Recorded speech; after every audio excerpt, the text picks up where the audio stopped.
Good evening and welcome along to Monday night's episode of State of Scottish Football. We are back reviewing the weekend's action, and it has been a very action-packed weekend of that. It's never safe to say it's never a dull moment in Scottish football. And one impact Martin Boyle had yesterday, Graham. Bit of a heartbreaker for you in more ways than one.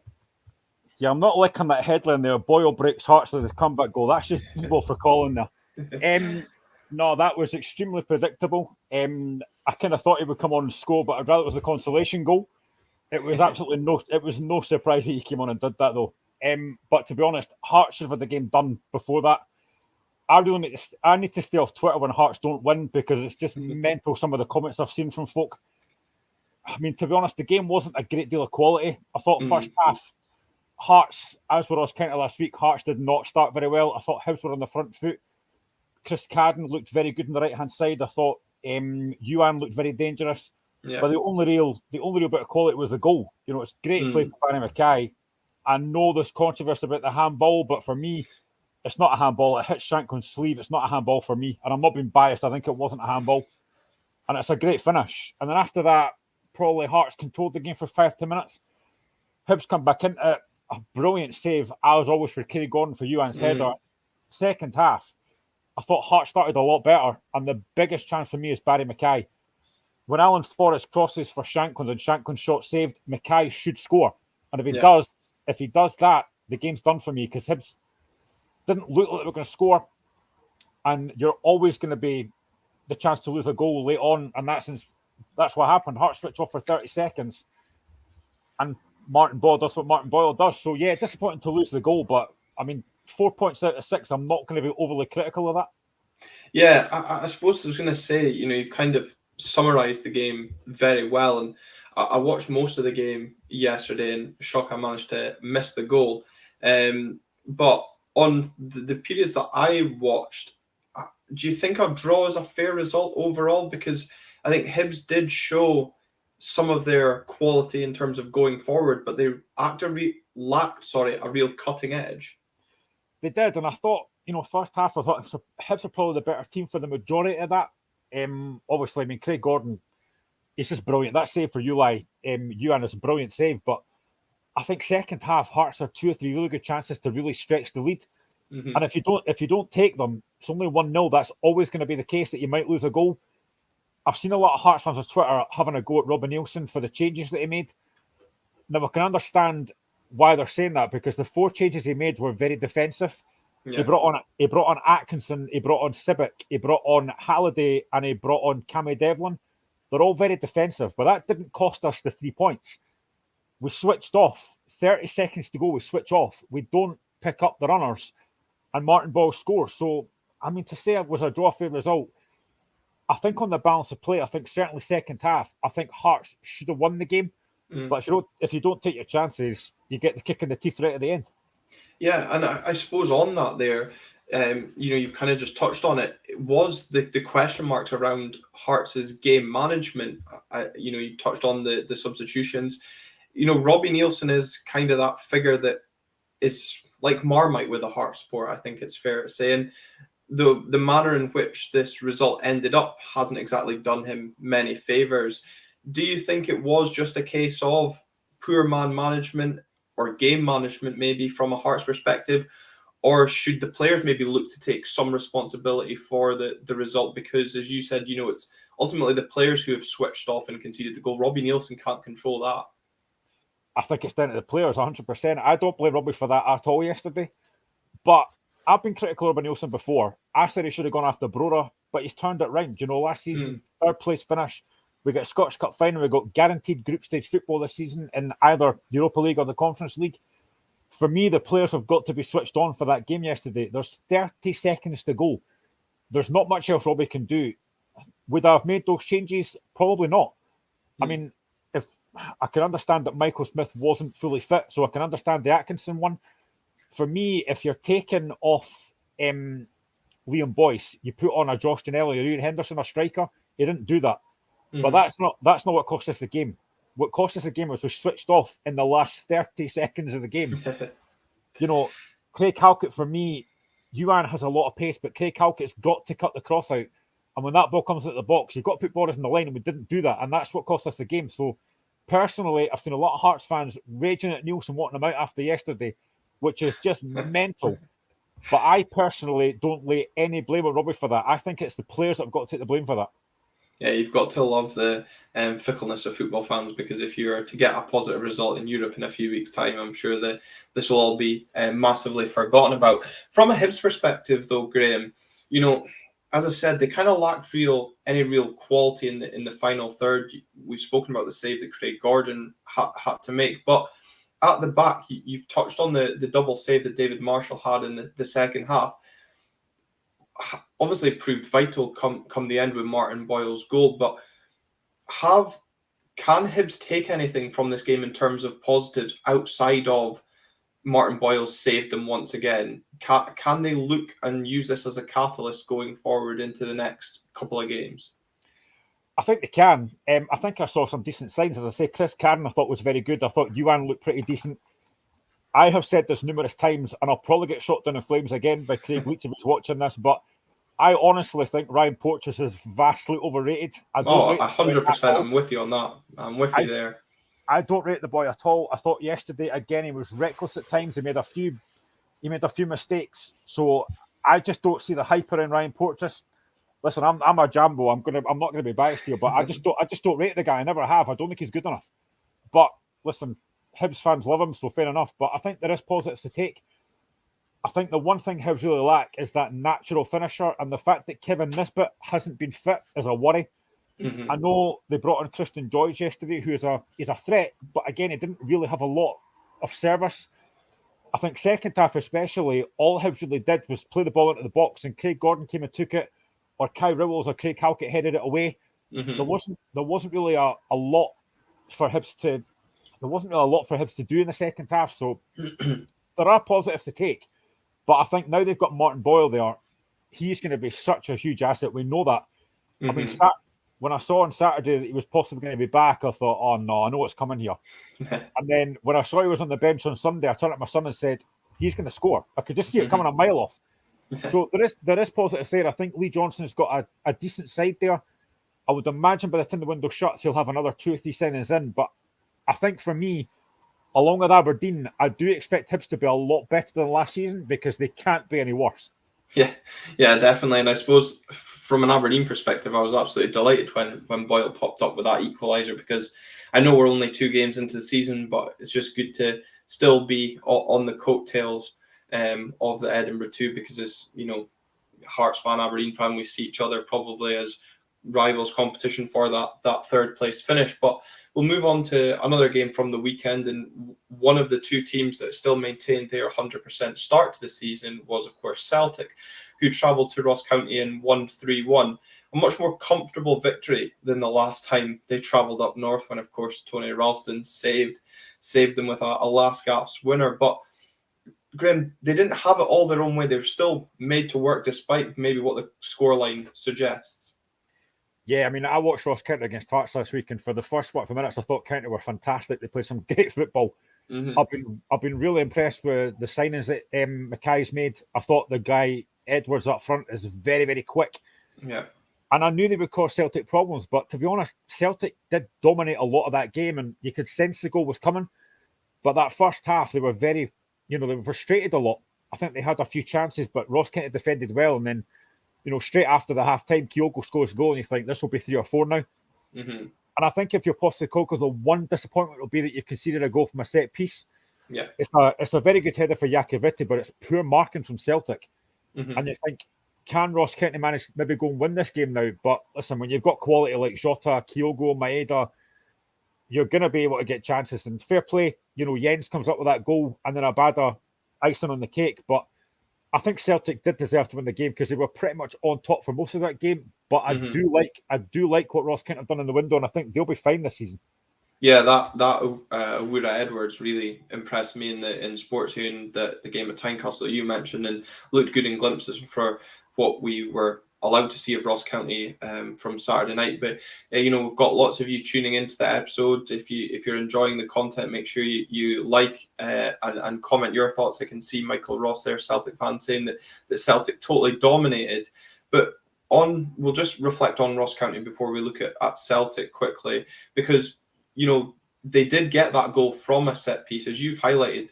That must be a huge concern for Celtic going forward, that it could potentially be another Achilles heel. But County will be encouraged from what they did, and if it hadn't been for a remarkably good save from Joe Hart at 1-1, we could have been talking about a different result here.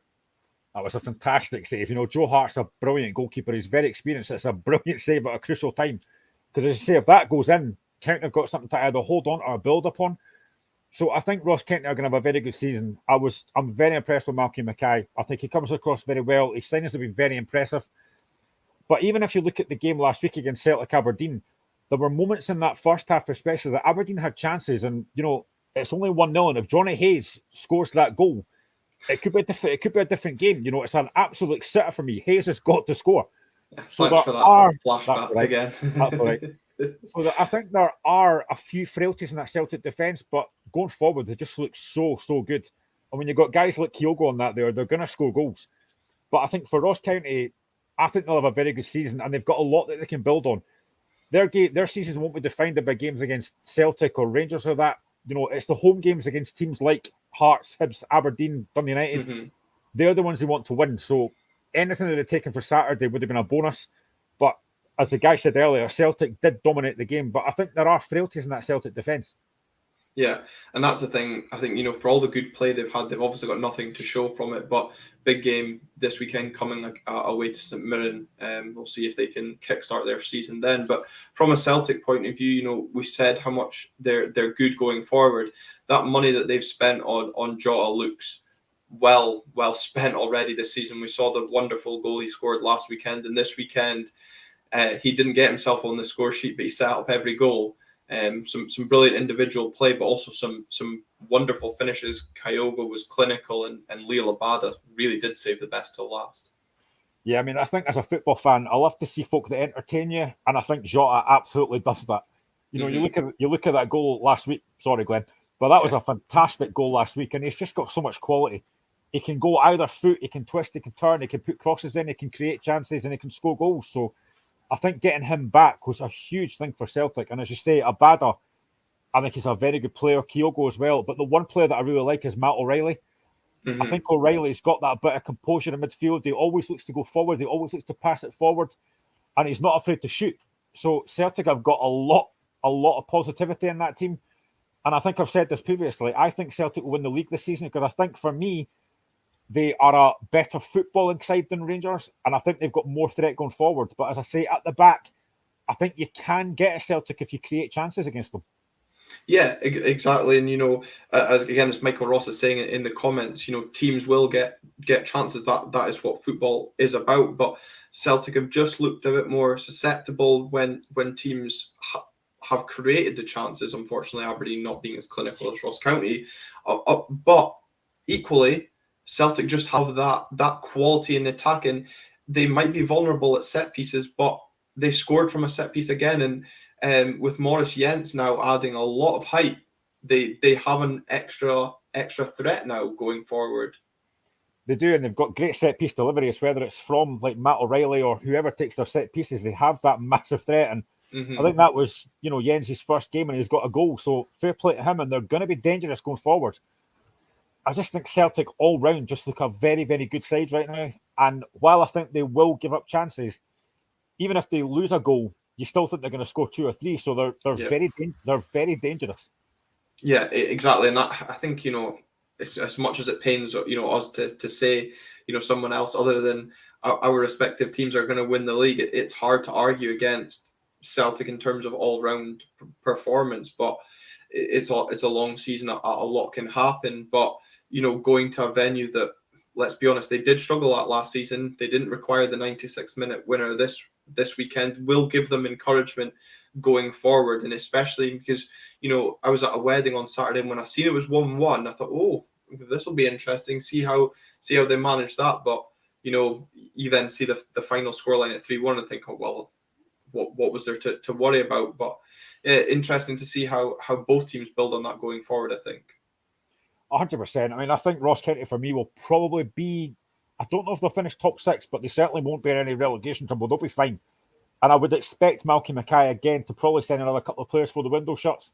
So they'll be absolutely fine. I think I like the way they play. They're very, very direct, and that's fine. That's the way they want to play. But they have quality going forward. And as for Celtic, I just think they look so good going forward, and they've got that kind of Callum McGregor in midfield. They've got Matt O'Reilly. Hatate looks now like he's going to be a real revelation this season. So Yeah, they've got I suppose on Hatate is only if he can remain injury free. Obviously, missed the game this weekend through to injury, and we're speaking about Ross County potentially adding. Celtic today have been rumoured or linked with Ross Barkley from Chelsea. Do you think he's a player that Celtic need to add into that midfield? In all honesty, no. I think Barkley's a decent enough player, but I don't think he's as good as a lot of folk think he is, to be honest. He seems to be around for ages, though, Ross Barkley, but he's a decent player, but I don't know if that's the one Celtic would want. I think if you're a Celtic fan, you might be looking at other forward. I know they've still got Giakoumakis to come back, but I think if they bring another forward in, like a real quality forward, they're going to be even better. But I think Celtic all round look a very, very strong side, and I wouldn't be surprised if they win the league. But, going forward, they just look so formidable just now. Yeah, absolutely. One team that finally looked formidable this season is Aberdeen, finally getting our first points of the season with quite an emphatic 4-1 win over St Mirren. But it wasn't a happy return to Tawdry for Declan Gallagher, who saw red after 20 minutes conceding a penalty. But he was booked for a challenge on Hayden Coulson after just 10 minutes. Lucky not to see red for that challenge on its own, Graham. For me, that's a red card all day. The studs down the back of the ankle, that's a dangerous challenge. I think he was very fortunate not to get sent off for that. And I think if VAR was in now, I think that's a red card. I really do. Yeah, interesting to see if, obviously, you spoke about, Shankland earlier, how long or how much of involvement VAR would have had around that goal, and that decision is another one. And then, obviously, concedes the penalty. Now, Sportscene were debating whether it's a penalty or not because of his hand almost supporting his body weight. But for me, it's a stonewall penalty, and that's not just through my red-tinted glasses. It has to be a penalty. Is there any doubt in your mind that that's a penalty? No, not at all. I think letter of the law, it's a penalty kick all day, and it just happened to be Declan Gallagher that did it. He, as you said, not a very happy return for him, and he'll be, for me, it's a definite handball, and I think VAR would have given that as well. And to be honest, I'm not just saying this because you're here, but I was very impressed with Aberdeen. I know that when a team goes into 10 men, it can be difficult, but I thought Aberdeen moved the ball really quickly. I thought they played with a lot of pace. I think Majowski looks a very, very good signing. And I said this in the group chat the other day.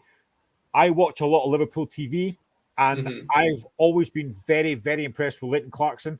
He's the kind of guy that likes to get on the ball. He can create chances. He's got a finish in him. And what a goal that was. I mean, absolutely sweet as a nut. Brilliant strike. And I think he's a brilliant signing. Yeah, I mean, talk about ways to introduce yourself. Leighton Clarkson, only travelled up to Aberdeen on the Friday night, so barely spent hours with his teammates. Only met them at the hotel for the pre-match breakfast, and he said, in his post-match interview, he was kind of forgetting some of the players' names, but the fans aren't going to forget his name in a hurry when you introduce yourselves like that with an absolute screamer. But from a St Mirren point of view, they'll be really disappointed that there was no closing down on Matty Kennedy, to allow Kennedy to tee Clarkson up. But on Majowski as well, I think last season, Aberdeen, we missed that striker that really had that killer instinct. Ramirez obviously did a good job, but never quite found himself in that position where Majowski did for that second goal. That was such a good goal for me, that it's such a striker's instinct, not hoping that the goalkeeper is going to get to the ball, hoping that he gets there first and nipping him behind. And I really think that he's going to be one to watch this season in terms of getting goals for us. Yeah, it was really clever movement. That's what you want a striker to do. He doesn't just stand still and wait for the ball to come in. He's actually on the move, and that's what you want from your striker. It's a very, very clever finish. And just all through the game, I thought his movement was great. I thought his intelligent link-up play was really, really good. And I just think all round he looks a very, very good striker. I mean, I don't know if I don't know if you would agree with this, but does he look a better striker at the moment than Christian Ramirez does? Because I like Ramirez as well. Yeah, well, it's funny you say that because something we actually discussed on Red Tinted Glasses, and we're going to kind of be looking at that later on tonight when we record the review from the weekend, because I feel they're really two different strikers. Miovski's more for me plays off of the last man, and he'll be quite happy getting in behind, and if you play a ball over the top, he'll chase that down. Whereas Ramirez is more of a target man, and he would rather get the ball into feet and do the work himself. So I think they both offer something completely different, and we kind of saw that with the fourth goal. Ramirez took the ball into feet, turned, excellent pass through for Duke, who chips the goalkeeper. So they both offer something completely different, and Jim Goodwin wanted quality. He wanted different options that's going to cause team problem, because we saw last season with Aberdeen when Ramirez went off the boil, Aberdeen went off the boil, and now we've got loads of attacking option, and I think we will be a handful for teams, especially at home. Obviously, still not keeping a clean sheet. St Mirren getting a penalty for Greg Kilty being brushed off the ball, to put it lightly. Again, another one. Did you feel that was a penalty, or do you think VAR would have maybe had something to say about that one as well? I think it probably fell in the soft category, but very soft category. I mean, the referees are going to give these kind of things, and that's the problem for me. Mm-hmm. I mean, I know we probably won't talk about it, but for me, I think if you're going to do VAR, you bring it in the start of the season. You don't bring it in halfway through. Yeah, agreed. I think it's absolutely pointless. So I think it was very, very soft. And to be honest, I would worry for St Mirren this season. I didn't see a lot. I mean, I know they were down to 10 men, but I didn't really see a lot on Saturday. Mm-hmm. And even against Motherwell last week, they had decent chances and quite a lot of the ball, but again, they don't have that natural finisher. Yeah.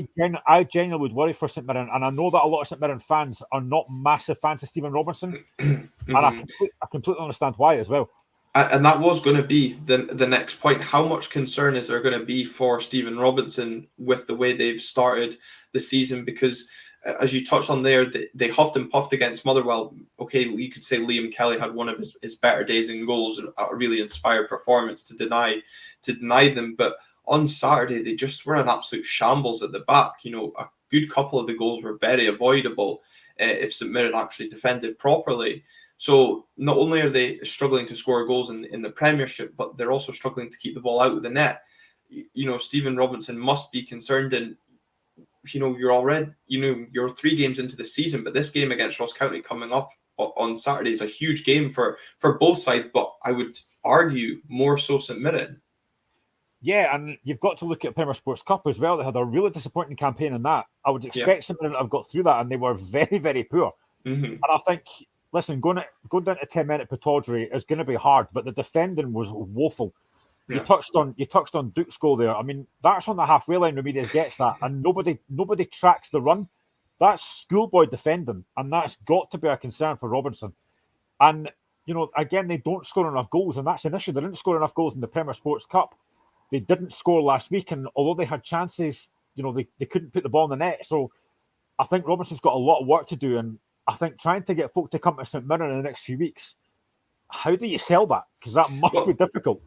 Yeah, well, I suppose we'll kind of maybe touch on that when we come to the Motherwell game, but because obviously, Stephen Robinson has, potentially touted himself for the current vacancy at Fir Park. So, if he was to get the job or return to Fir Park, then that leaves St Mirren up in the air, filling a manager's position weeks before the window closes. But, we'll end on Aberdeen because I'd like to hear it from someone that doesn't support the Dons. Do you feel that Aberdeen can kick on the back of that result and lay down a decent challenge to Hearts this season for 3rd place? I hope not. But I think, to be honest, I think they will, because I think the one thing with Hearts is we're going to have a lot of games this season. We've got those European games, so playing Thursday and then playing Sunday, I think is going to be very difficult. And I think if one team at the moment looks like they could capitalise on that, I think it is Aberdeen. I've got to say, I think Jim Goodwin has been a very inspired signing. We all know that the Stephen Glass experiment was an absolute disaster. Mm-hmm. But I think they brought in Jim Goodwin and he signed a lot of players. Now, that can take time to gel, but on Saturday, that didn't look like that was the case. I thought they all gelled very well. And I think they look very, very strong. I don't know if they'll sign. I don't know if they'll sign anyone else, or what positions you think they need to strengthen in. But well, I think we need another defensive cover because obviously Hayden Coulson picked up that injury and is potentially out for 2 to 3 maybe longer weeks. But obviously we can't play Liam Scales against Celtic, and we saw how much that affected our gameplay. Jim Goodwin said he still wants one more creative midfielder. And there's obviously a lot of talk around Connor Ronan, but for me, I still feel we're one defender short.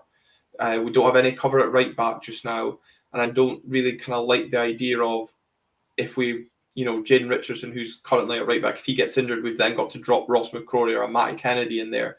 You're changing a settled midfield for the sake of a defence. So for me, there's still question marks around us defensively, but more so in terms of cover going forward. yeah, I mean, I think you have to say that Goodwin has signed very, very well. And as I've said, I think the signing of Leighton Clarkson's inspired. He's only 20, but he's a very, very gifted footballer. The one thing I am really surprised about, and maybe I shouldn't be, but the one thing I'm still surprised about is that Johnny Hayes actually still plays.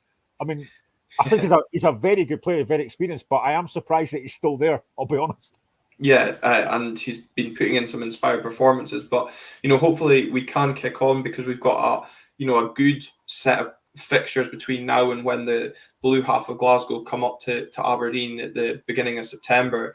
So if Aberdeen can really, I think I said on Red Tinted Glasses last week, if we can get 15 out of 15 between now and the 10th of September, we've put ourselves in a really good position. Obviously, that's 5 wins out of 5, and based on the way we did last season, it's a tough ask, but we are looking relatively good going forward. I still just have my doubts defensively, but on that blue side of Glasgow, they also maintained their winning start to the Premiership season, but it didn't come easily, a 2-0 win. But for large parts, Derek McInnes once again frustrated Rangers before goals from Kolak and Morelos sealed the 2-0 win. This was a big 3 points for Rangers after their European disappointment, wasn't it? It was, and I thought they ground it out, but I think Kilmarnock did very well, and I think it was very inspired that Derek McInnes actually put Kyle Lafferty on Stephen Davis to stop him dominating the game, and I think it worked to a large extent, but you always kind of felt the goal was coming. Rangers, like Celtic, they did dominate the game, and you just wondered when it was going to come, that goal. I think Kilmarnock defended very well. You know what you're going to get with Derek McInnes. He's a very good manager, and when you go to Ibrox, Celtic Park, you have to defend really well. And I think Kilmarnock did that. But then once Kolak gets that goal, you think the floodgates will open.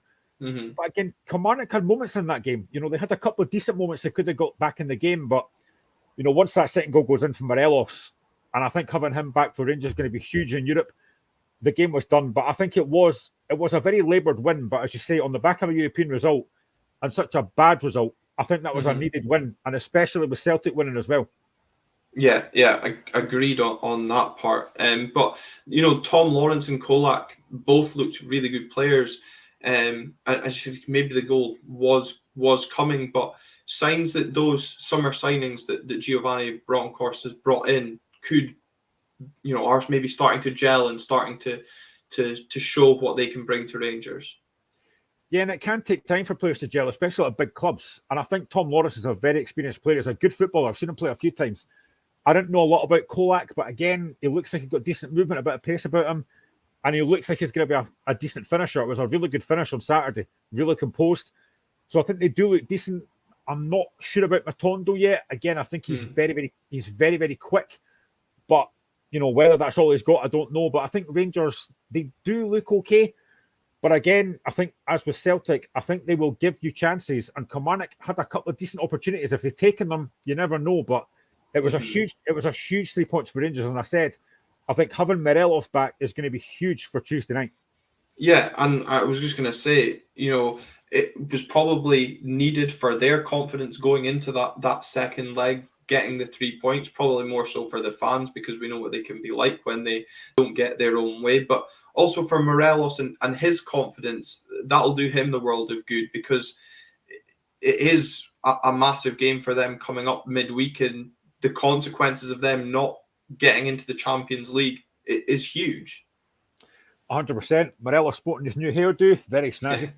I mean, it's massive. I don't know if Rangers underestimated SG last week, but I thought that side looked very impressive going forward. So Rangers have got a lot of work to do. Again, defensively, I thought Rangers were a bit naive last week. And, going into that game tomorrow, it's a huge opportunity. Mm-hmm. But we saw what Rangers could do last season in Europe. They were getting beat in some games and they came back to Ibrox and won the game. The first goal is going to be crucial. If Rangers can get it and get it early, they'll have the fans behind them and they've got a chance. But I wouldn't underestimate SG because going forward, they looked very impressive on the counter-attack. So that could be a tough game. Obviously, there's no away goals, so it's not going to make a massive difference. But I think that first goal tomorrow could be crucial.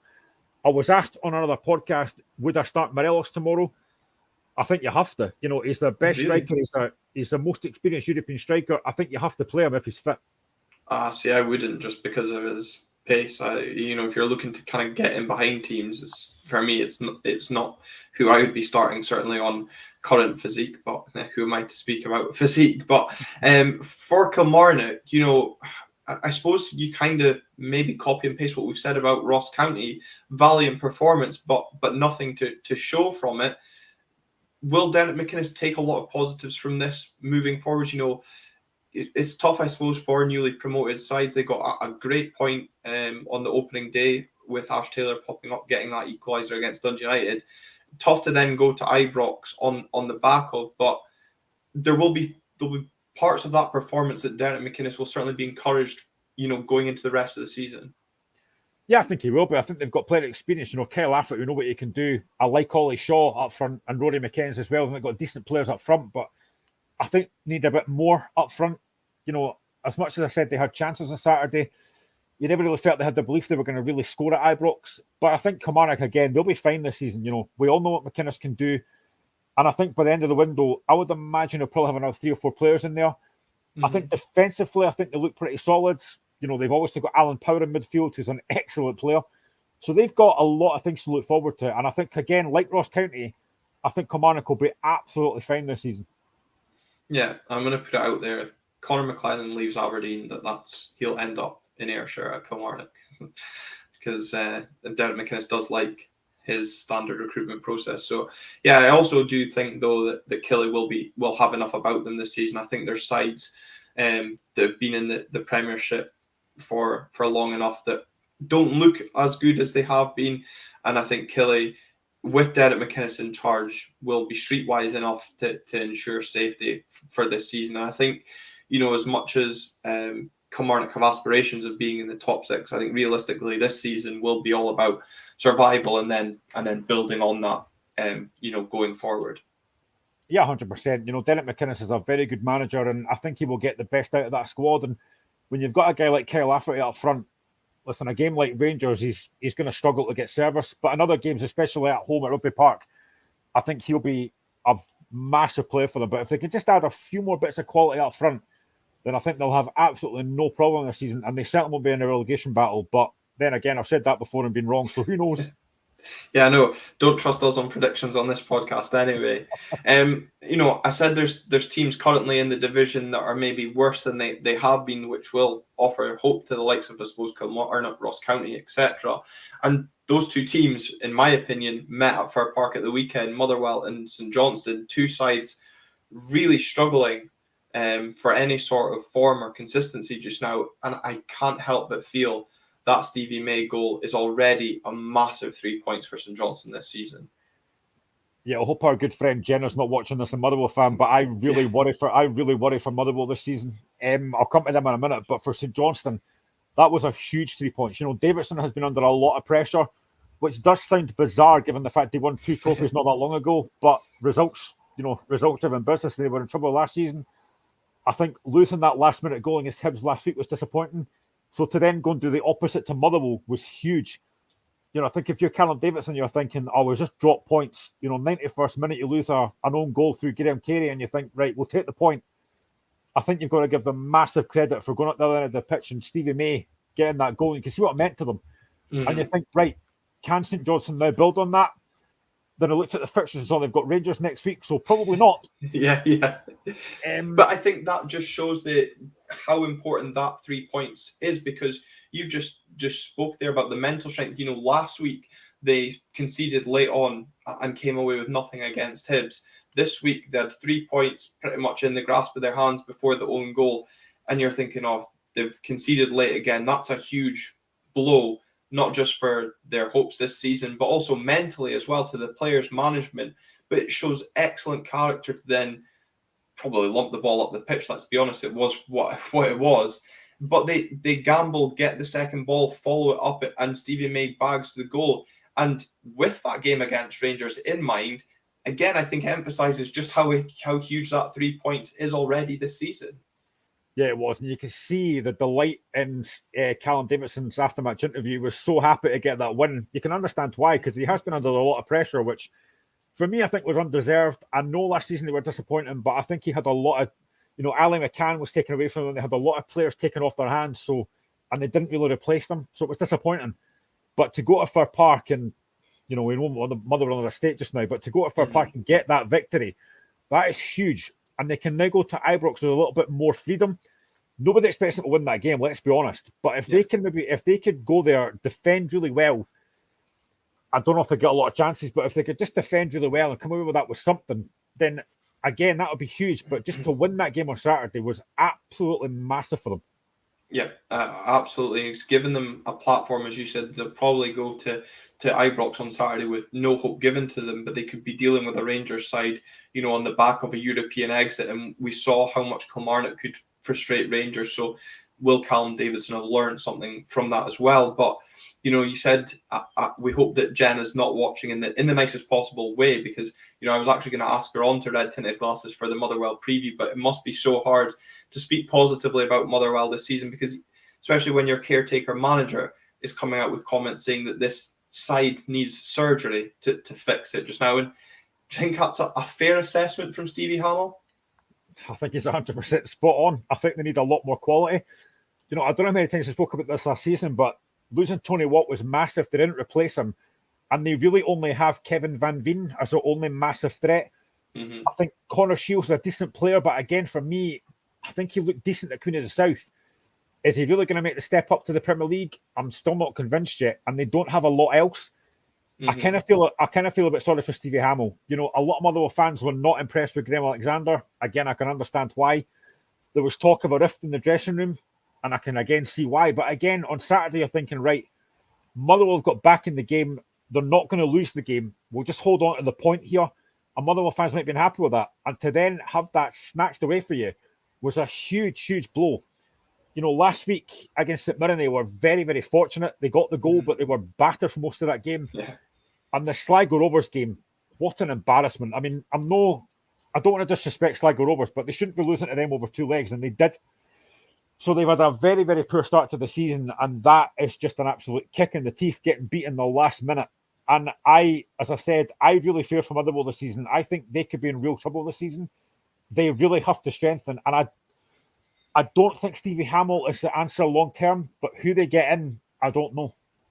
And I suppose that's the issue now for Motherwell. Stevie Hamill saying he's going to be speaking to the board this week around what they do and where they go from here, because Stevie Hamill obviously has put his name forward for the job. I mean, do you think he is the right man for the job, or should Motherwell be looking for somebody more experienced? Because right now you've got a caretaker in charge who probably doesn't know whether he's allowed to add to the squad, bring any of this quality that, let's be honest, Motherwell fans probably feel they desperately need to help them this season, because who knows if Stevie Hamill wasn't to get the job, the man who does wants those sort of players. So Motherwell are in a really strange position, if you want to say, and time's not really on their side between now and the end of the transfer window. Yeah, that's the worry for me.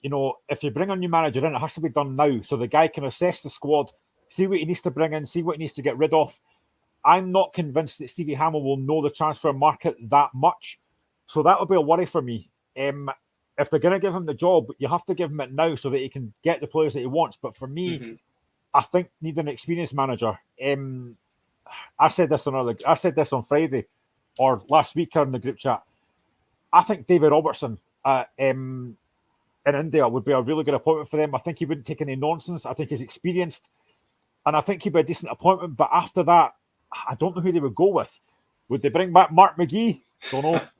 But The I mean, Sims would love it. But I think Paul Lambert, did he not tout his name? Do you think somebody like him would be up there in terms of experience and a stable head to lead Motherwell in the right direction? Because just now, I mean, maybe it'll be harsh to any Motherwell fans tuning in. They feel a little bit rudderless right now. You know, as you said, they got the 3 points against St Mirren, albeit were battered. And as I said, you know, Liam Kelly inspired, but against St Johnstone, they really huffed and puffed in front of goal. And you know, it's a trip to Tawdry next week, and after the performance we put in at the weekend, I'm sure there's going to be a lot of Motherwell fans pretty fearful for what Aberdeen could do to them this weekend. Well, Motherwell can keep 11 men in the park. That would help for a start. But no, I just think Motherwell, you used the word there, rudderless. And I agree. I think they are rudderless. They don't have enough creativity. They don't have enough going forward. And I think you look at the goals defensively, they're an absolute shambles. Mm-hmm. You know, those goals they lost were absolutely terrible goals to lose, especially the second one. Yeah. So they need a bit more experience, I think. If Stevie Hamill's a number 2, that's fine. But I think you need somebody above him that's got that more experience. But again, who that is, I don't know. But they've got to get somebody in now so that they can get that transfer window and get a few players in. Because as I keep on saying, apart from Kevin Van Veen, they don't have a lot else going forward. And that's a worry.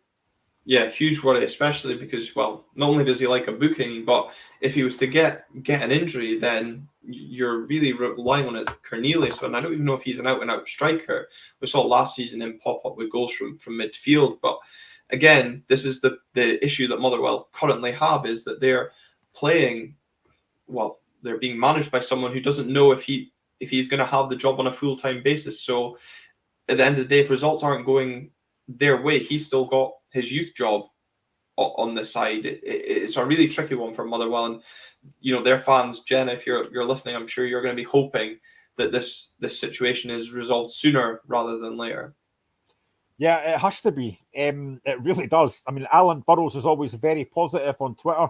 He's very live on Twitter, and there'll be a lot of Motherwell fans hoping that something's in the pipeline quickly, because they've only got a few weeks left of the window, and Motherwell needs signings. They really need strengthened pretty quickly.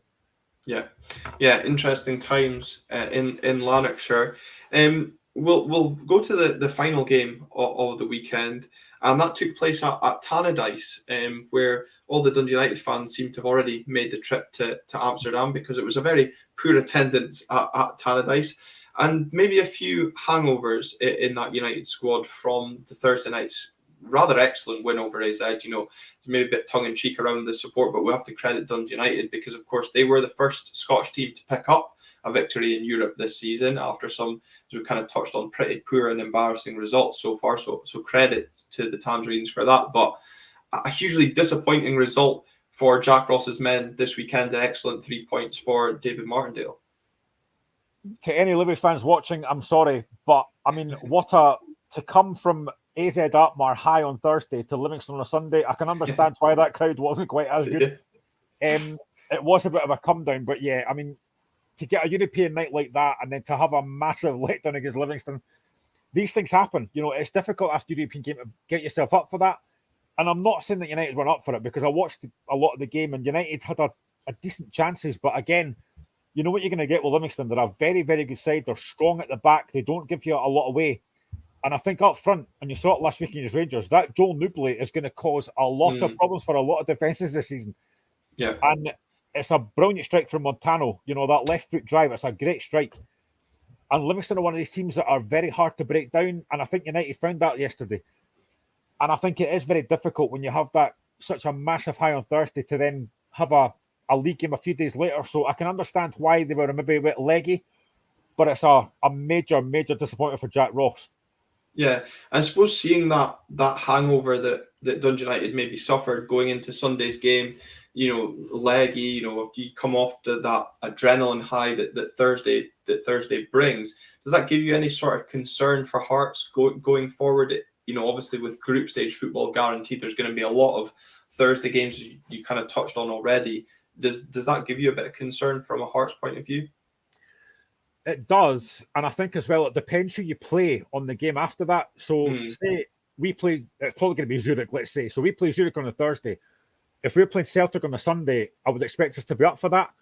But when it's a run-of-the-mill game, like, sorry, Jenna, but I'm going to pick Motherwell. But if it's Motherwell, then it's going to be a come down. So it's going to be, and that's why I think we need to strengthen a bit further. I like the squad that Hearts have got, but I still think we're lacking in maybe 3 areas. So that's a concern for me. We need a bit more of a bigger squad, but that's got to be a concern for Jack Ross. I don't know if they'll beat AZ on Thursday away from home, but if they do, a massive, massive result. And obviously, they play Hearts next Sunday at Tynecastle. Mm-hmm. I would expect Hearts to win that because at home, I expect Hearts to win most of our games, and especially against teams that have just come back for European football. So, yeah, I mean, these Thursday to Sunday games are going to be difficult, but that's why we need a bigger squad.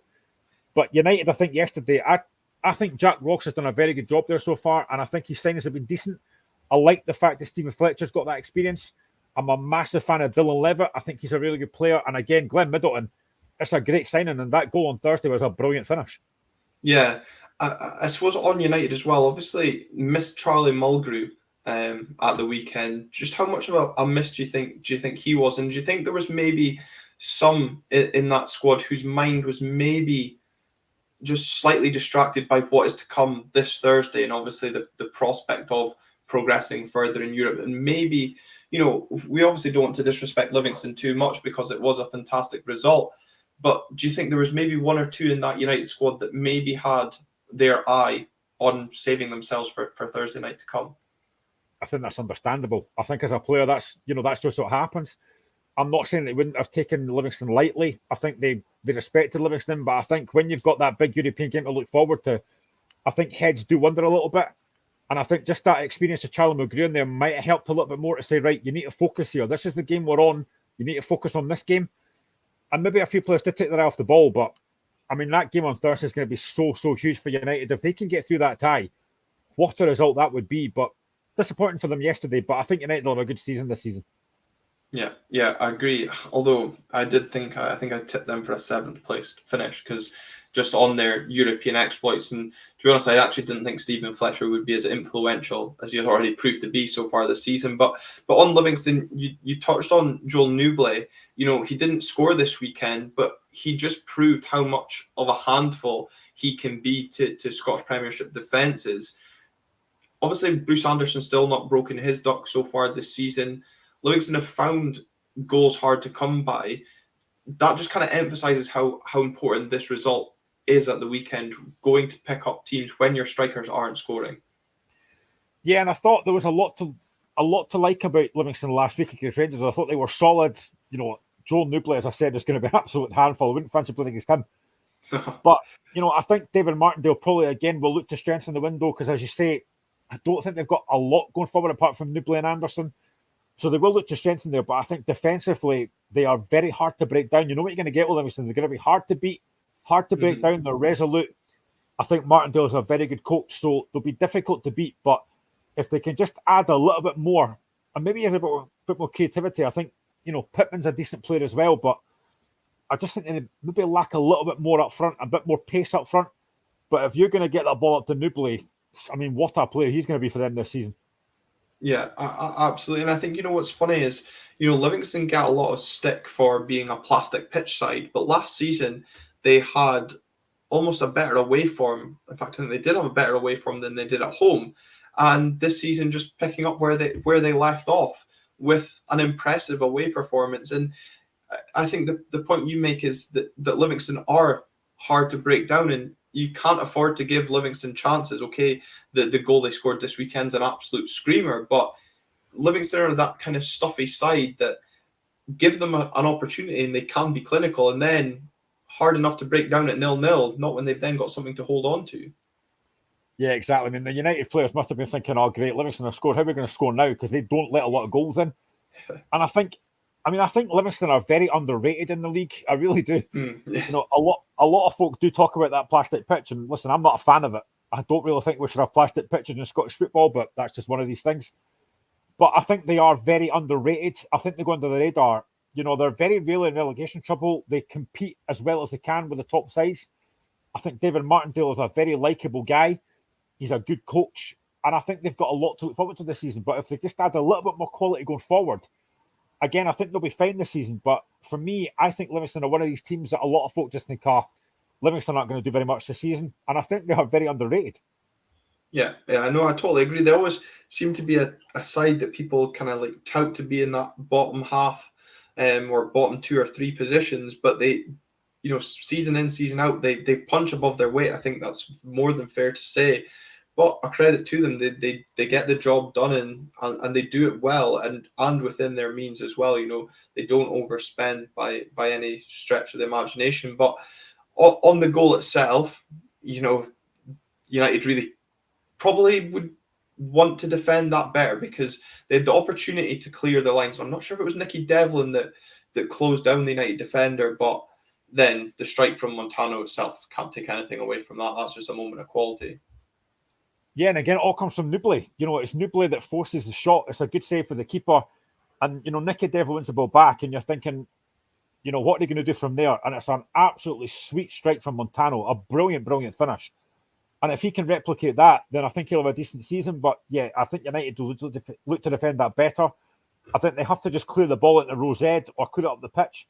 He kind of dallies on the ball and he gets caught, but you can't take any away for the finish. It's a brilliant finish. But as I say, it all comes from Joel Newbley, and he is going to be so important to them this season. Yeah, not a bad way to get your first goal for the club as well, which is quite remarkable. But, two stunning strikes we saw this weekend. Which one do you think is better, Clarkson or Montano?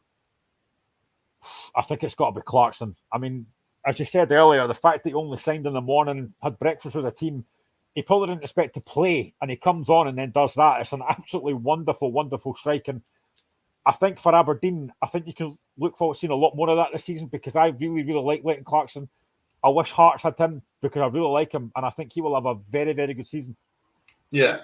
No, so that kind of rounds up the weekend's action of the Scottish Premiership. We've got 5 minutes left, Graham. What do you think will be the stories to watch this week as we shape up to obviously some big European nights for both Rangers and Dundee United, and then back into round 3 of the Premiership action? Well, I think it's a big night for Rangers. I thought they were very disappointing last week. They were very poor defensively and again didn't create a lot. And as I said at the start, I think they maybe underestimated that side. I think after the run they had last season, I think they've thought, I will go there and win, it'll be easy. And it wasn't. And they have to be very wary of this side because they're very dangerous going forward. But I think at home you would expect Rangers to maybe win that game, but it will be difficult. As for United, I mean, I think there were signs last week that AZ are going to cause problems. But again, I think United looked very, very strong at the back last week. I think they'll fancy it. If they can go there and score, that would be a huge, huge result for them. Mm-hmm. I think for me, I'm going to say I think Rangers will go through. And I think United, I want them to go through, but I think they might just go out maybe by the odd goal. And for me, the biggest thing for me this week is going to be Hearts find out this week who we're going to be playing. I think it'll be Zurich. So we're going to have that European game in a couple of weeks' time, which I can't wait for. European nights back at Tynecastle. I'm buzzing to see it. So yeah, there's a lot to look forward to in Scottish football this season. Yeah, absolutely. I like how Michael Ross has said it was Leo Abada's goal as the best goal of the weekend, but it was the third best goal, we'll say. I don't think it comes in contention with Clarkson or Montano, and of course, when there's no Celtic representation on this show, we can quite easily knock it down a few. But in terms of the European prospects of the two, I actually think Rangers will go out. They were imperious at home, but I think a lot of people are writing off Union SG. They won, or they certainly topped the Belgian league before the 5-match playoff that they have. They almost do a split to decide who's champions, which I think's really strange. But I think a lot of people are writing them off, and I think I've seen it in the comments on the episode today that Union are actually a better away side than at home. And certainly from the comments that you've said about their counter-attacking play, I just think there's maybe that just people just writing them off or just expecting Rangers just because it's at Ibrox. And I think the only thing for me that helps Rangers in this situation is the fact that there is no away goals. But equally, that is a huge advantage for Dundee United in a sense, because they know that a goal over there is huge, and they're forcing AZ to then go and score 3 to win it in 90 minutes. And I think the longer United can stay in that game, gives them a chance. But as much as I would like to see Dundee United go through, I think it's going to be probably a case of glorious failure for the Dundee side. Yeah, I would agree. I think I would love them to go through. I really would. I like Dundee United. I think they're a good side, and I think they have signed really well. And I think if they can get Dylan Levitt on the ball, he can cause problems. Because I thought he was the best player I thought he was the best player on the pitch last week. I thought he was brilliant. He controlled that game, so he's going to be important to them. I think Stephen Fletcher could be vital to them. His experience up front. But I do agree. I think it'll be glorious failure. I'd love to see them go through, and I hope I'm wrong. My predictions are usually wrong, so I might be wrong on this one. But I just don't know if they're going to have enough. As for Rangers, I think it is a difficult one.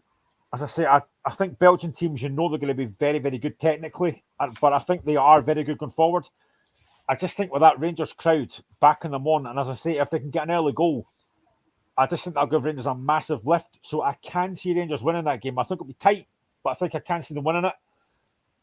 But I think it'll be very, very close. But again, it's just great to have Scottish teams back in Europe again. And we always know that Celtic and Rangers pretty much fly the flag for Scottish teams in Europe. I hope that's not the case this time. I hope Dundee United do well. I hope Hearts do well.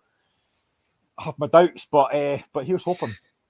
Yeah, well, I suppose from a Hearts point of view, at least you've got the guarantee of flying the flag in a group stage scenario. So you've got that fallback, what group stage that's going to be, if it's going to be the main competition or the Europa Conference League remains to be seen. But of course, we'll be back.